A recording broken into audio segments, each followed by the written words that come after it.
Hello, my friends all around the world. Thank you for being here. Sit down with me for a moment, grab a warm cup of tea, and let's just talk, heart to heart, old friend to old friend.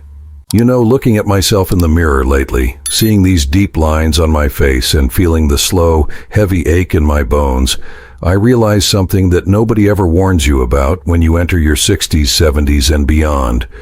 We spend our entire youth learning how to be parents, how to give every ounce of our blood, sweat, and tears to protect our kids, but nobody ever teaches us how to step back. Nobody tells us that there comes a time when the very way we love our adult children can silently, slowly destroy us. That is why I wanted to go live today and talk about this specific truth. In old age, don't do these 4 things for your adult children. You're destroying yourself. I am not here to give you a lecture from a textbook. I am just an old man who has made every mistake in the book, sharing what I've learned on this long road so that maybe your back doesn't have to break the way mine did. I know the fierce, unyielding nature of a parent's heart. It is a love that never sleeps. But I've come to understand that when our love lacks boundaries, when it overflows its banks like a wild river, it doesn't nurture the garden anymore. It completely floods it, washing away our health, our peace, and our dignity. We aren't here today to talk about loving our children less, but about loving them with a quiet, mature wisdom that preserves our own life. This brings me directly to the very first thing I need you to stop doing right now, which is making your adult children's emotional state your own personal responsibility. For years, I lived as a complete hostage to the emotional weather of my children's lives. If my son called me up and he was having a terrible, stressful week at work, my entire world would instantly turn gray. I wouldn't be able to taste my food, I would toss and turn in bed until 3 in the morning, and my chest would tighten with an anxiety that wasn't even mine to bear. If my daughter was going through a rough patch in her marriage, I would sit here in my chair, miles away, completely consumed by her anger and her sadness, letting my own body wither away from the stress. I thought that was what a good father was supposed to do. I thought that suffering along with them was proof of my love. But let me tell you from experience, it is an absolute illusion. When you absorb their storms into your own chest, you don't clear the sky for them. You just ensure that there are now 2 people drowning in the exact same wave instead of 1. In the ancient teachings, there is a beautiful concept called equanimity, a kind of love that remains steady, calm, and firmly anchored, no matter how violent the waves are around it. It doesn't mean you become cold or detached. It means you love them enough to say, "I am here, I love you completely, but I trust you to ride out your own storm." When we constantly take on their anxiety, our aging bodies pay a massive price that we simply cannot afford anymore. The constant rush of stress hormones, the sleepless nights, the physical exhaustion, it chips away at our remaining years. My friends, your peace is not a luxury that you are only allowed to have after everyone else in your family is perfectly happy. Your peace is your birthright in this stage of life. When the worry starts creeping up on you, when you feel yourself being pulled down into their emotional whirlpool, I want you to take a deep breath, put your hand over your heart, and consciously release them to their own journey. Be the stable, quiet shore they can look to, not the second storm that pulls everyone under. Now, as we keep this conversation moving forward, I want to talk about the second thing we must absolutely stop doing. And this one might hit a little too close to home for many of us, but please bear with me. We have to stop giving money to our adult children in ways that enable them to remain financially irresponsible. Oh, how well I know the pain of this trap. You work hard for 40 or 50 years, scrimping and saving, denying yourself little joys just so you can have a small cushion to live out your final days with an ounce of dignity and security. Then the phone rings. It's your 40-year-old child, in tears or panic, facing another self-inflicted financial disaster.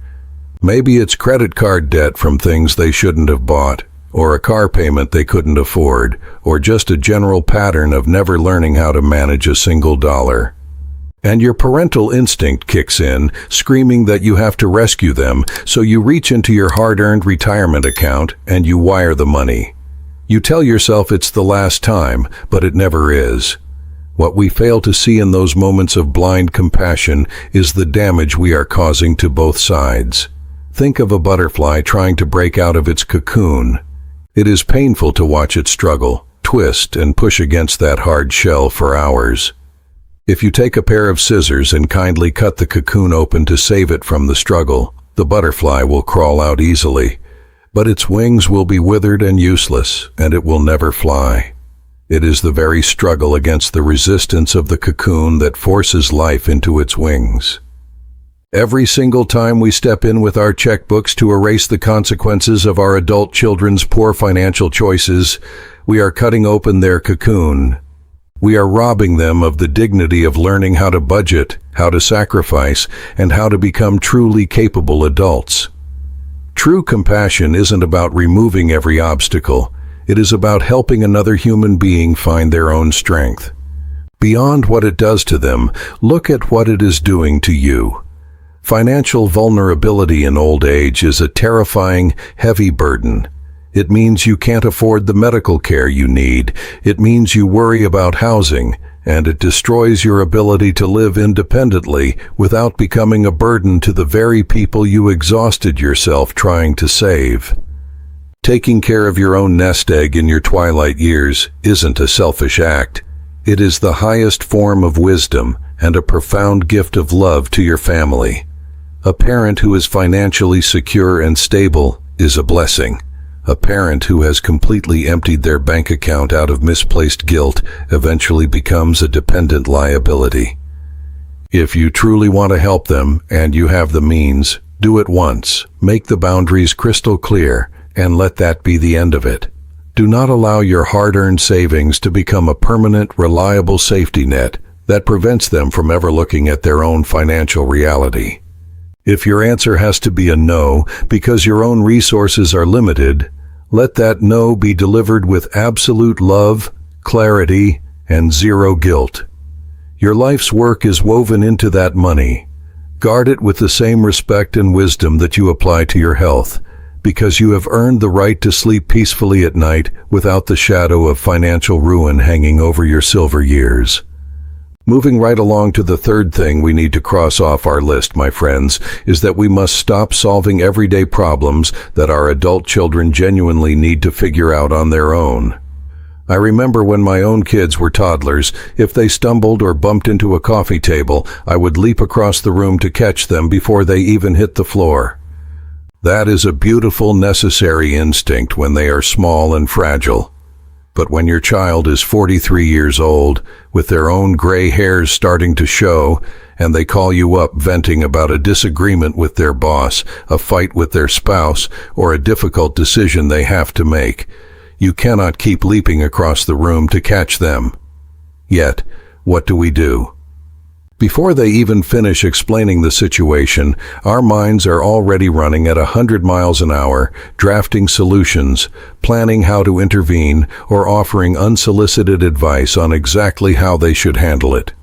We think we are protecting them, but what we are actually doing is treating them as if they are incompetent. We are telling them, without words, that we don't believe they have the intelligence or the inner strength to handle their own life.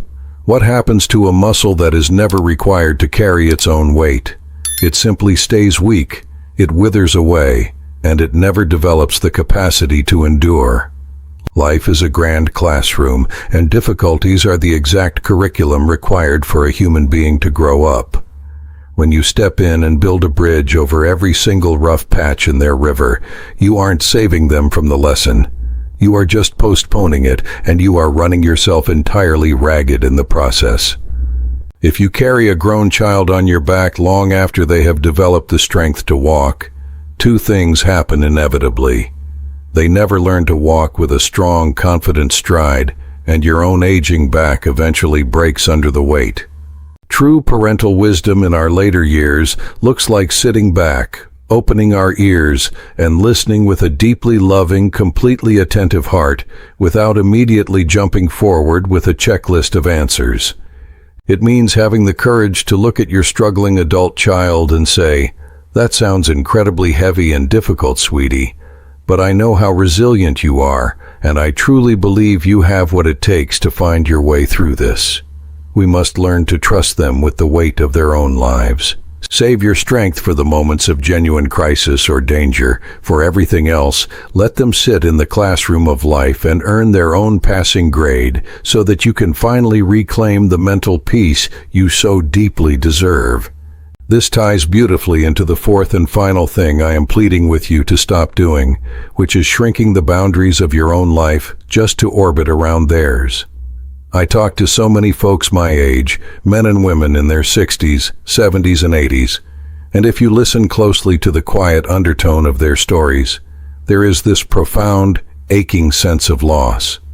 They look at me and admit that they don't even remember who they are anymore outside of being a mom or a dad.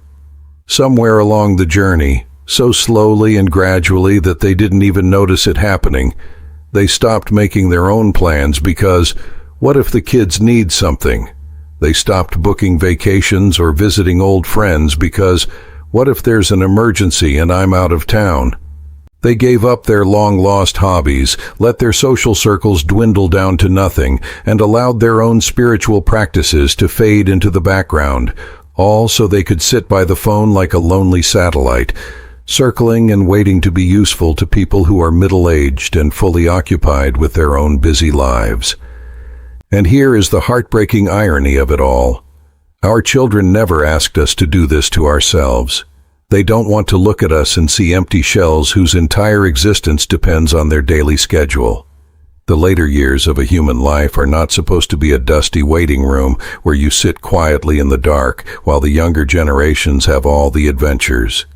In the ancient traditions of the world, these silver years are revered as a sacred time for turning inward, a season for deep reflection, for spiritual practice, and for exploring the profound mysteries of existence that you were too busy to notice when you were rushing around working and raising a family. You deserve a life that belongs completely, beautifully, and unapologetically to you. I want you to sit quietly with a question that changed my entire outlook. If you knew for an absolute fact that your children were completely safe, happy, stable, and needed absolutely nothing from you tomorrow, what would you do with your day? Where would you go? What parts of your own soul have you been putting on the back burner for 30 years that are crying out to be explored right now? That answer is your roadmap for the time you have left. Living your own life with genuine joy, unbridled curiosity, and a deep sense of purpose is not an act of abandonment toward your children. It is, in fact, the final and greatest masterclass you will ever teach them. When our time on this earth comes to an end, the most powerful legacy we leave behind isn't the memory of a parent who martyred themselves and sacrificed every ounce of their joy. It is the living blueprint of how to grow old with unwavering dignity, vibrant aliveness, and absolute peace. Be that beautiful image for them. Live a life that makes them proud to carry your name. Well, my dear friends, I think we have walked a long, beautiful road together in this chat today. Let's take a deep breath together and just hold these 4 shifts in our hearts. Remember to stop carrying their emotional storms, stop financing their irresponsibility, stop solving the problems meant for their growth, and stop shrinking your own beautiful world to sit in their shadow. None of this is easy. It goes against centuries of hardwired parental instinct. But true wisdom means our love has finally matured enough to see clearly. You have loved your children with everything you had for decades. Now please have the grace to love yourself with some of what remains. Thank you so much for sitting with me tonight, for opening your hearts, and for sharing your time with an old man. I see all your beautiful comments rolling in, and it warms my heart to know we are walking this path together across the miles. Take good care of your health, breathe deeply, step out into the world tomorrow, and remember, you are absolutely allowed to have a life that is fully yours. God bless you all, sending you all my love, and I will see you on the next time. Goodbye for now, my friends.